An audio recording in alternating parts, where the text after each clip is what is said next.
انسان کے اندر جو ایموشنز ہیں وہ خدا نے اس لیے اس کے اندر قرار دیے ہیں تاکہ وہ انٹریکشن کر سکے لوگوں کے ساتھ. اس کا جو رزلٹ ہوگا وہ سوشل ریلیشن ہوں گے. یعنی انسان اپنے ایموشنز کے ذریعے سے اپنے ان ایموشن کو اظہار کرنے کے ذریعے سے ایک دوسرے کے ساتھ انٹریکشن کر سکتا ہے بہت آسانی سے. حتیٰ اگر بچے کو دیکھیں, بچہ بھی شروع سے ہی روتا ہے تاکہ بتا سکے اس کی کیا ضروریات. بڑا ہو کے شاید غصے ہو کے چیزیں توڑے, لیکن وہ اپنے غصے کا اظہار کر رہا ہوتا ہے. کچھ چیز پھینک کے مارتا ہے, وہ اپنی نفرت کا اظہار کر رہا ہوتا ہے, منہ موڑ کے. اس طریقے سے ہم تمام انسان ایموشنز کے ذریعے سے, اپنے اعمال کے ذریعے سے ایموشنز کا اظہار کرتے ہیں اور اسے کنٹرول بھی کرتے ہیں. یعنی اگر مجھے غصہ آیا ہے تو ایسا نہیں ہے کہ 24 گھنٹے غصہ آئے گا. مجھے خوشی ہوئی ہے تو 24 گھنٹے خوشی رہے گی. ایموشنز میں فلکچویشن ہوتی ہے.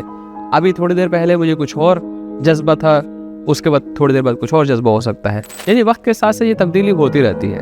لیکن میڈیا اور سوشل میڈیا یہ کام کیا کرتا ہے, ہمارے ایموشنز کو کنٹرول ہونے سے بالکل ختم کر دیتا ہے. بلکہ بہت ساری جگہ پہ جو ایموشنز ہم نے انسانوں کے ساتھ انٹریکشن کے بعد خالی کرنے ہوتے ہیں, وہ سارے کے سارے میڈیا پہ خالی ہوتے ہیں.